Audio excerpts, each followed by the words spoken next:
So here I am today with one of the newest shows of summer 2018, and it goes by the name of Hataraku Saibou, also known as Cells at Work.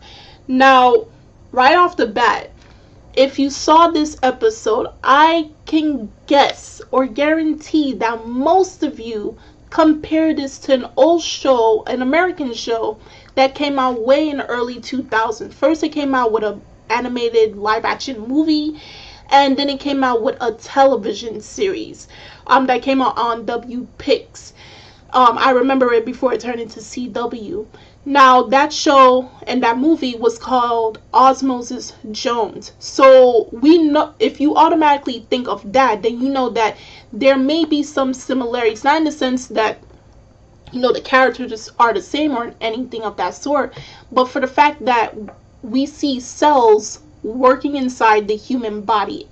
Basically, the point of view is your body, you the viewer, and you see how inside your body functions, where you see the red blood cells constantly working day in and day out, as well as the white blood cells, the T cells, and all these other functions, all these other mechanisms that's in your body, and the fact the way they structure it to look like some type of factory.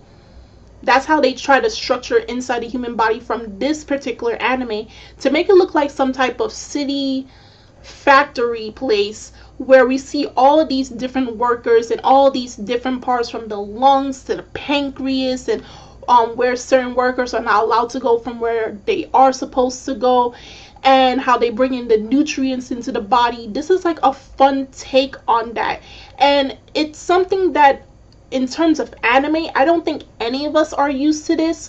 I did remember seeing some comments when I was watching the video. Some compare this also to, I believe it was a French-Japanese film that came out back in the 1970s or the 1980s, called Once Upon a Time Life or Live.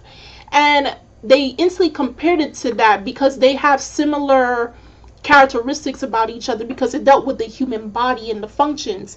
So, I mean, at first, if you was reading the synopsis, possibly it may not have been the anime for you, but I'm definitely saying if you enjoyed Osmosis Jones as a child, then you could think of this as the Japanese version of that, but a whole different take.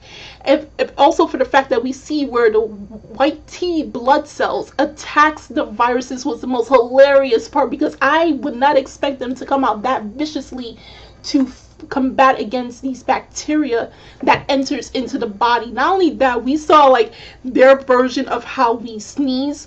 We have like a rocket launcher in our nostrils whenever we need to sneeze out either a cold or some bacteria out of our nostril canal. I found that completely hilarious. But this was actually a pretty good first episode. It was, I mean, possibly it may not be the best representation in terms of learning about biology or learning about a human's body, but there are probably a few things that you can take out of it that you can learn and possibly look up further so you can get a better understanding of it. Not only that, if you're wondering about the studio that has done this series, it's by David Productions.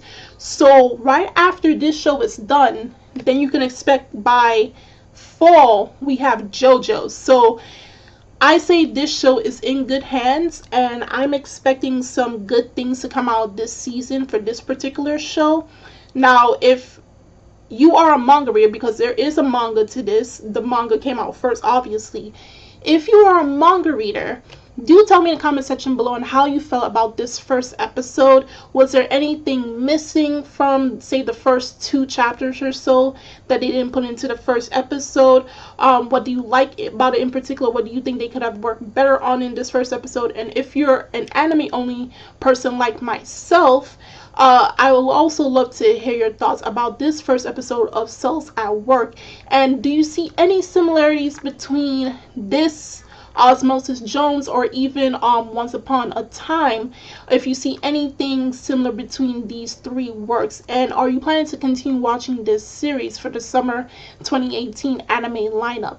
And I'm Kimmy Sean of Anime Legends Podcast, and I will see you guys later. Bye!